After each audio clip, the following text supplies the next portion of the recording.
ठाण्यामध्ये उपमुख्यमंत्री शिंदेंच्या घराबाहेर प्रहार संघटनेचं आंदोलन सुरू आहे। मोसमी सध्या ठाण्यामध्ये हे आंदोलन केलं जात आहे। रस्त्यावर बसून या ठिकाणी हे आंदोलक आक्रमक झाल्याचं आपण पाहू शकतोय।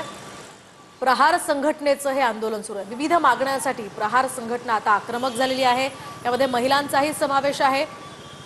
उपमुख्यमंत्री शिंदेंच्या घराबाहेर हे आंदोलन सध्या सुरू आहे।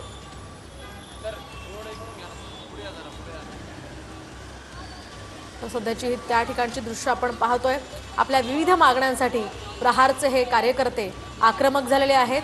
दिव्यांगांच्या हक्काचे पैसे त्यांना त्वरित मिळावे यासाठी खरं तर वारंवार प्रहारनं मागणी केली होती। त्याच पार्श्वभूमीवरती हे आंदोलन असल्याचं बोललं जात आहे। दिव्यांगांना लवकरात लवकर पूर्ण त्यांचं जे मानधन आहे ते मिळावं यासाठी प्रहार संघटना आक्रमक झालेली आहे। आपल्या विविध मागण्यांसाठी शेतकरी आणि दिव्यांगांच्या विविध मागण्यांसाठी प्रहार संघटना इथे आंदोलन करते आहे। रस्त्यावर बसून या ठिकाणी आंदोलन केलं जात आहे। आपण पाहू शकतोय खरं तर ठाण्यामध्ये उपमुख्यमंत्री शिंदेंच्या घराबाहेरचा हा परिसर आहे आणि या परिसरामध्ये मोठ्या प्रमाणात खरं तर वाहतुकीचा प्रश्न असतो आणि अशा परिसरामध्ये हे आंदोलन केलं जात आहे। प्रहार संघटना शेतकरी आणि दिव्यांगांच्या विविध प्रश्नांवर आक्रमक झालेली आहे। त्वरित दिव्यांग आणि शेतकऱ्यांना योजनेचा लाभ दिला गेला नाही तर आणखी आक्रमक आंदोलन करण्याचाही इशारा त्यांनी दिलेला आहे।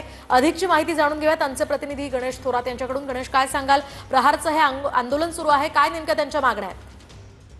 नक्कीच पाहायला गेलं तर दिव्यांग संघटना प्रहार संघटनेचं आक्रमक आंदोलन ठाण्यातील उपमुख्यमंत्री एकनाथ शिंदे यांच्या घराच्या बाहेर दिसून येते। सध्या त्यांनी ठिय्या आंदोलन केलेलं आहे। त्यांचं म्हणणं आहे की शेतकऱ्यांना हमी भाव मिळावा, शेतकऱ्यांचं कर्जमुक्ती व्हावी, तसेच दिव्यांगाच्या विविध समस्या आहेत त्यांना 6,000 मानधन मिळावं, त्यांना मानधन मिळावं अशा प्रकारच्या त्यांच्या मागण्या। मात्र या मागण्या आतापर्यंत पूर्ण न झाल्यामुळे ज्या ज्या ठिकाणी मंत्री महोदय असतील या कॅबिनेट मंत्री असेल त्यांच्या दालनाच्या बाहेर आम्ही आंदोलन छेडणार आहे।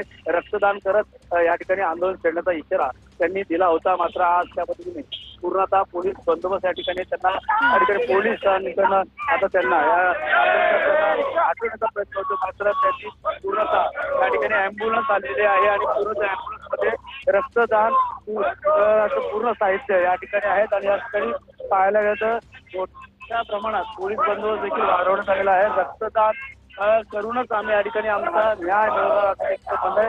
पाहायला गेलं तर दिव्यांग संघटनेकडे अनेक वेळा मुख्यमंत्री देवेंद्र फडणवीस, उपमुख्यमंत्री अजितदादा पवार, एकनाथ शिंदे यांना वारंवार दिव्यांगाच्या समस्या नक्कीच धन्यवाद गणेश दिलेल्या या सविस्तर माहितीसाठी। आता प्रहारच्या आणि एकूणच या दिव्यांगांच्या शेतकऱ्यांच्या मागण्या मान्य होतात का ते पाहणं महत्त्वाचं आहे।